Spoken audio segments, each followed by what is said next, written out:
hope God's been blessing you today. Today is February 17th, 2023. And today I'm not going to stay on long today. I just wanted to talk about my experience with some of the Jehovah Witnesses being hypocritical and downright cruel. I also wanted to get your thoughts on if this has happened to you or anyone that you know, or any other Christian that is claiming that they are Christian.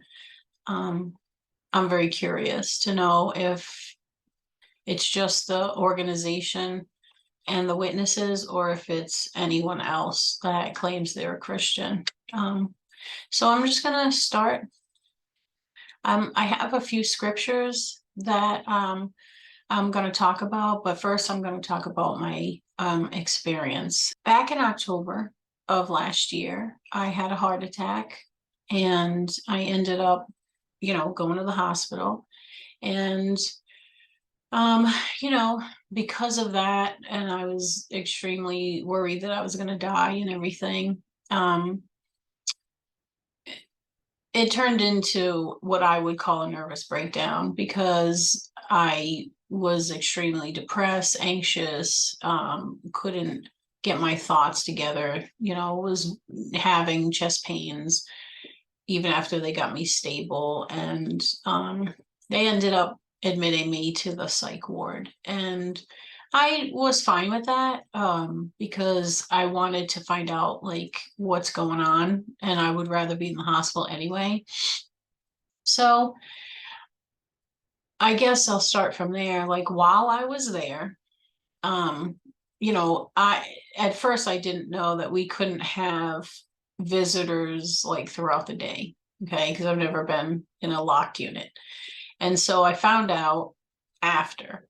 So what happened was on either my first or second day in there, the Bible teacher from the organization that I had been studying with, she came to visit me. And this is my experience. So this is exactly what happened. She came to visit me and she brought me, one of the gray Bibles. And I had already been given, I want to say it's a Gideon Bible. I don't know, but it's just the gospel. It's just the gospel and the Psalms in it. And I had been reading that since I had been in the hospital. The nurse was so kind to give it to me. And I was reading it, pretty much all day and night, just reading and underlining things and just getting revelation after revelation, talking to God and everything. And then the Bible teacher comes and she brings me a Bible. And I said, "Oh, you didn't have to bring me that. I have this one." And she said, "Oh, that one, you shouldn't really read that one." And I said, "Why?" And she said, "Well, it's not, by the organization." And I said, "Oh, okay, I understand that, but it is about Jesus, so I don't think it matters." And I guess that should have been a red flag, but at the time, my mind wasn't there, so I didn't think anything about it. And we continued to talk. We had gone into a different room they had given us to visit, and we were talking, and she was asking me like how I was doing and everything. And we prayed together, and that was very nice. And then during our conversation, she said something that, looking back at it now, it's really disturbing. She said to me, "You need to be careful on who you talk to in here." And I said, "What do you mean in here?" And she's like, "Well, in this unit, because, people in this unit are in here for all sorts of things." And I'm like, "Yeah, I know. I had already been talking to some of the people in there, and I actually got along with quite a few of them because they've gone through the same stuff as me." And so I said to her, "What are you talking about? Like, why would you say that?" And she's like, "Well, just remember, they're in the world. They're worldly, and you're not any part of the world." And I know what she's talking about, where Jesus says, in the world, but not part of the world. Well, that means with your spiritual mind, like with your mind, you're on Jesus and you're thinking about, that's what it means to me. It doesn't mean I'm in this world and I am not physically here, because obviously you have to live and walk and talk and breathe and work. So I think what happened after that was a total shock to me, because she told me that we shouldn't be talking to anyone in there. And when she said that, I said, what are you talking about? And now remember, I had been reading the gospel, just all about Jesus. And I literally said to her, what are you talking about? The people in here are the people that if Jesus was here, he'd be here talking to these people. And then I said, why are you saying they're different than me? I'm in here. Like, I'm no different than they are. But she couldn't understand what I was talking about, which at the time I didn't understand, but now I do, because I've been, reading some scriptures and studying and asking God to help me understand why she would have said that.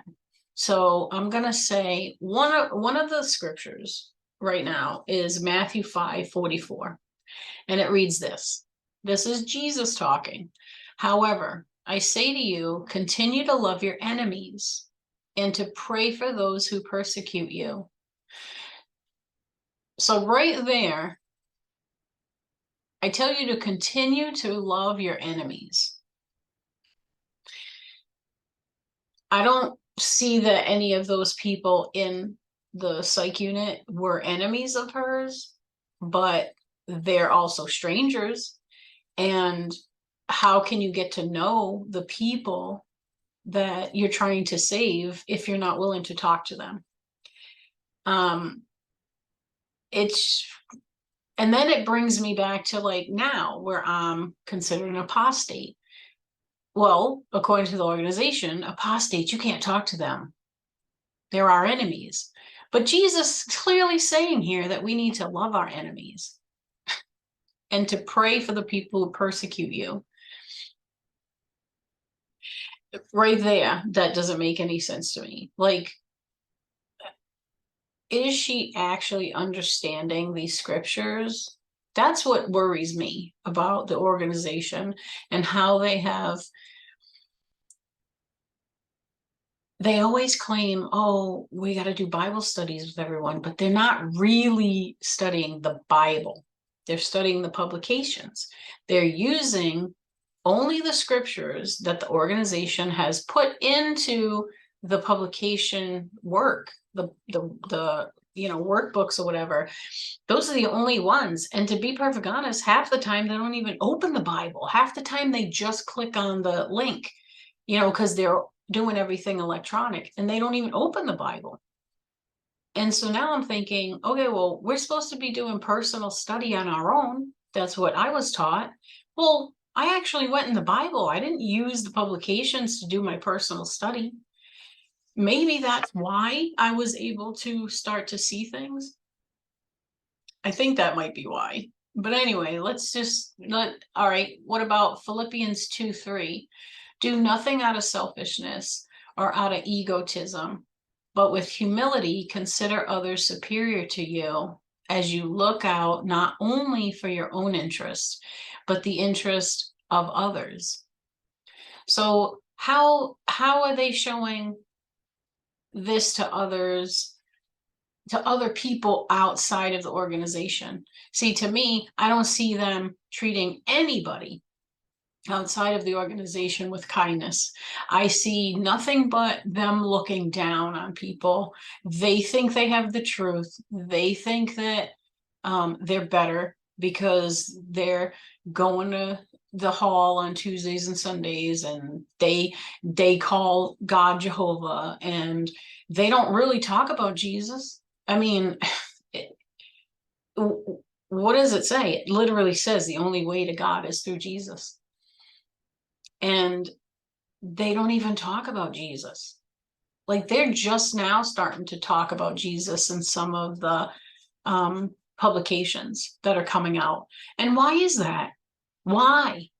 I don't know. I'm not a mind reader. I have no idea what the organization is doing or who's making the final decision on all these publications or who's doing what. I don't know. And I don't want to know. Like, I'm glad that God knows what's going on. I don't want to have to worry myself about all that, but I do worry about how I treat people, how I react to people, how I am listening to what Jesus is telling us in the scriptures. He's telling us we need to be humble. That to me, humble means being open-minded, knowing that you probably got something wrong. You don't know everything. I've always felt that way. I have always felt like I don't know enough. I've always been the type that wants to know more. And I'll be the first one to tell you, I'm not smart. I'm not the smartest, person, but I'm smart enough to know I can go to God and ask him to help me. And he has helped me.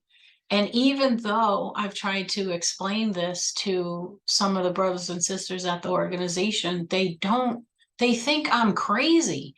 They literally think I'm crazy, which I think is funny because Jesus says people are going to think you're crazy if you're following me.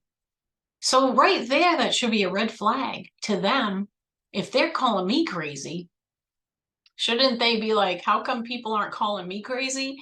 People are calling the witnesses crazy, but not in the way they think. They're being misled. They're being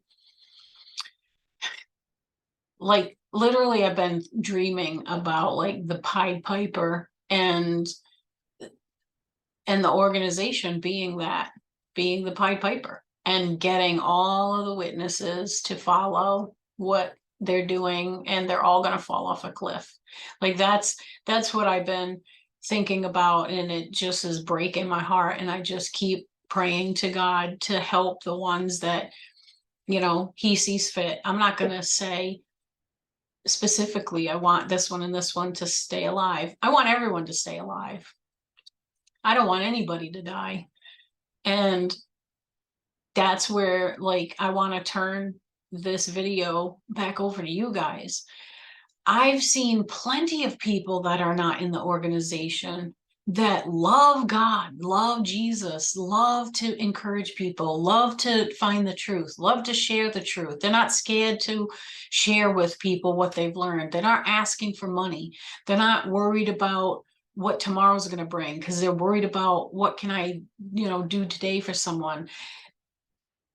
But if you ask the people, the witnesses, they think, oh no, they don't have the truth. Well, they're doing more than the witnesses are, really, because the witnesses just knocking on people's doors. And half the time, nobody answers the door. Well, nobody answers the door, one, because when they do answer the door, you guys sound like a bunch of robots. They sound like a bunch of robots. There's no, what's the word I'm looking for? There's no like genuinity. There's nothing inside. Like, you shouldn't be nervous to talk to somebody. You should, if out of love you're talking to them, it would just come out. You wouldn't have to worry. You wouldn't offend them. You wouldn't swear. There's so many things. You would just be talking to them out of love, out of curiosity. That's how I talk to people. I want to know people. I want to get to know the other person. So I want people to talk to me. And the only way you can do that is if you have conversations that you don't judge what the other person is saying. You just listen, and something in what they're saying might be something that you've gone through, and then you can talk about that. But if you haven't been through it, like most of the witnesses haven't been through anything because they've been in a bubble their whole lives. So they don't know, they can't understand what's going on, and they don't want to hear it. They don't want to hear the trials that you've been through if you weren't born into the truth. Well, maybe if you listened to us, we would tell you what has happened. I didn't want to tell anybody what I've gone through over there because I knew it was all fake. I could tell they didn't really want to. And that's the other thing. There's one of the sisters that I cannot believe. Like, I'm so shocked that this person has not talked to me since I was disfellowshipped. Like, I never in a million years would have thought. I said, oh, she's gonna still talk to me after. Nope. Totally convinced not to talk to me. And she agreed with almost everything that I said. Like, she said the same kind of stuff that was going on with her. So I don't know what's going on there, but I continue to pray because I don't want anyone to be misled. I want people to be woken up to the actual truth, to the truth of Jesus, to the fact that they're holding that information, the very important information about the fact that Jesus is the way, the truth, and the life. That's the most important. If you know that and you're just following his footsteps, all the stuff he's laid out for you, all the things that he wants you to do, if you follow those, you're going to be perfectly fine. And I'm at peace. I don't worry about what people are thinking, or especially what they're thinking about me. I don't care, because I know what God thinks about me, and that's all that matters. Because in the end, all of us are going to have to face God. And you might not believe that. Maybe you're the type of person that's like, whatever, when I die, I die. You don't have to face anyone. Well, you know what? When you die, you are going to die. But I don't know what's going to happen. All I know is the Bible tells me that we're going to be judged. And I don't want to say stuff that is wrong, and so what I mean by that is, let's go to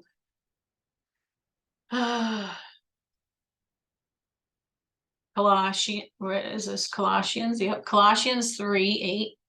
Right, it says, but now you yourselves are to put off all these: anger, wrath, malice, blasphemy, filthy language out of your mouth.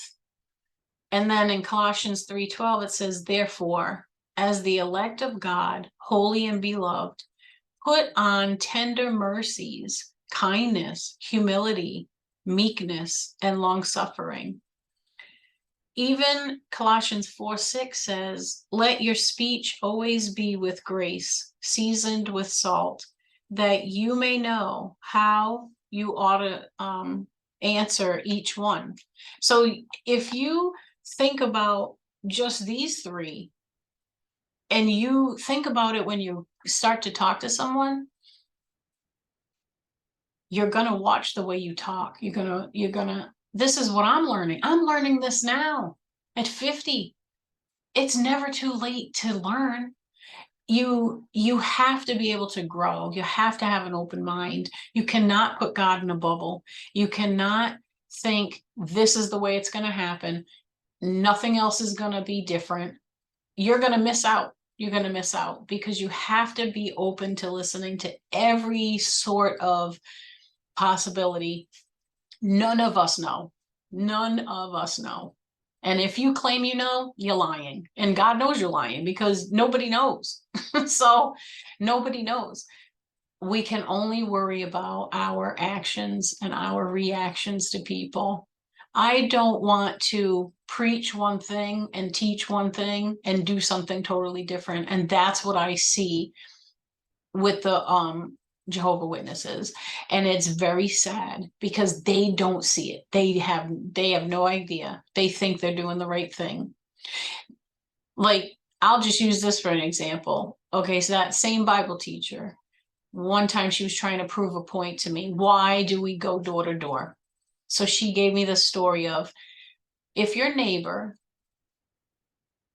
their house caught on fire, you could see that there was some flames coming from their house.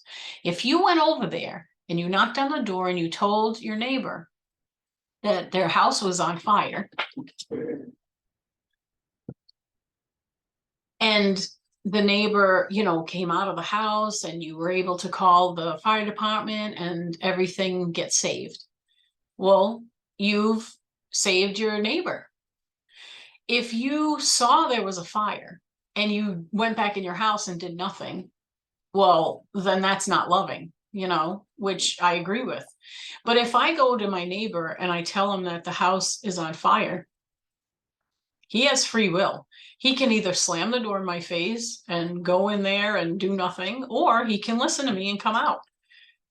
Either one is his choice. I can't force somebody to leave their house, even if it's on fire. But I can do my best to tell them the truth, that there's flames coming from it. Okay, that whole story made sense to me.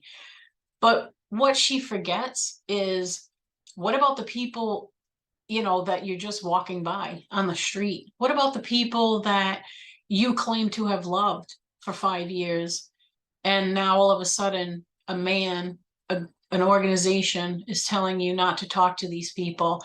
Maybe the people that you're not talking to are the people that are trying to give you the witness, give you the good news, but you're so closed-minded.